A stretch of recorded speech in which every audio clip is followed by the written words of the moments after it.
may naka-shades tayo ngayon. Parang nasisilaw tayo eh. So, andito tayo sa Swallow Cliff. Part ito ng Palos, guys.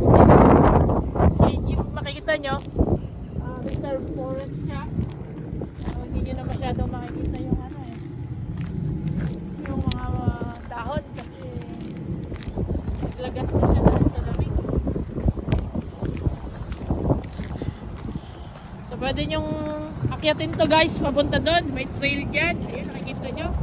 Akyatin nila papunta sa taas na yun. Tapos napakalamig. Ginagawang exercise nyo guys, akyat dun sa taas na yun. Tapos hindi ako makapagsalita guys sa lamig.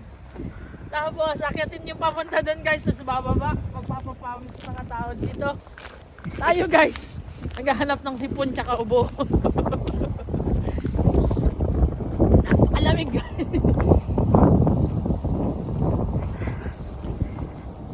Ito nyo guys, balat na kami.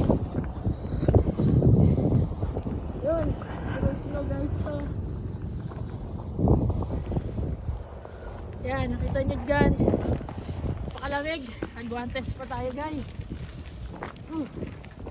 So akyatin papunta doon mga siguro mga 500 steps paakyat, tapos pababa 500 steps din.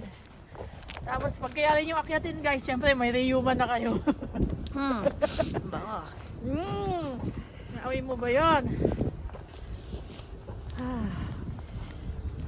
So yan yung Swallow Cliff na ibon na yun. Magpapapicture lang tayo kasi hindi makakatagal yung kakilala ko. Talagang binigusto mo naman yung kakilala mo, wag ganon.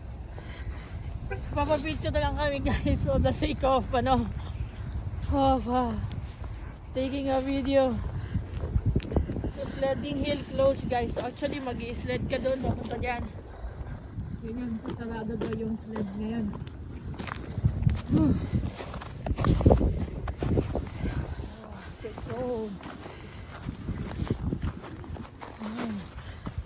Wow.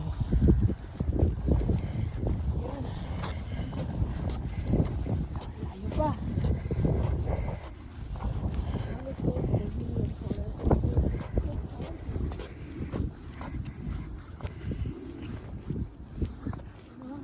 Guys, kung kaya natin akyat yan. Hindi natin kinaya guys, di balik na ulit tayo.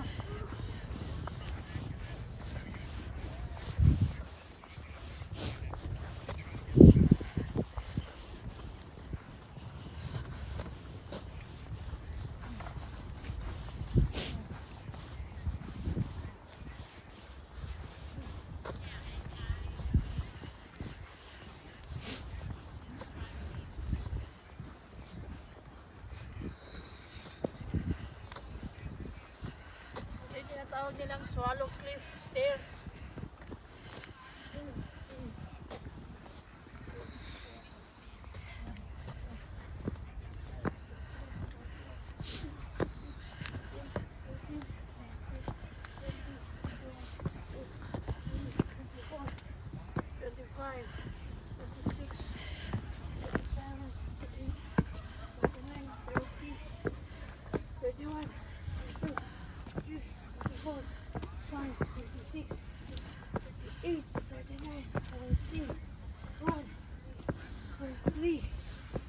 Four, 5, 6, 7, 8, 9, 50. 50 steps. Okay, let's get down. Andiyan ka na oh. I'm sorry. It's okay. Andiyan ka na para makita natin yung view from there.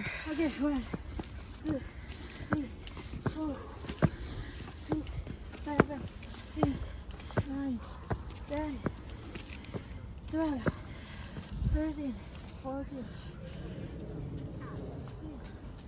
16, 17, 20, 21. Okay, let's get down here.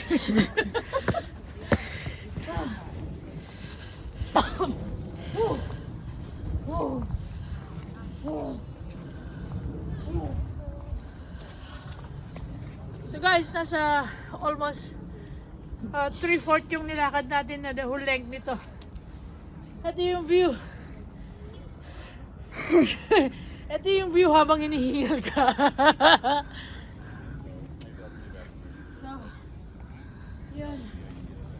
Mga tao dito guys nagpupunta para lang lakarin ito. As an exercise din. Yan bang, pag-trail. Yan. So we'll get down on this side. I-off ko na to. Hindi ko na kayang mag-video habang mababa. Okay, sige. So kailangan namin i-off guys kasi mahirap baka malaglag kami. So thank you guys for watching. Bye bye.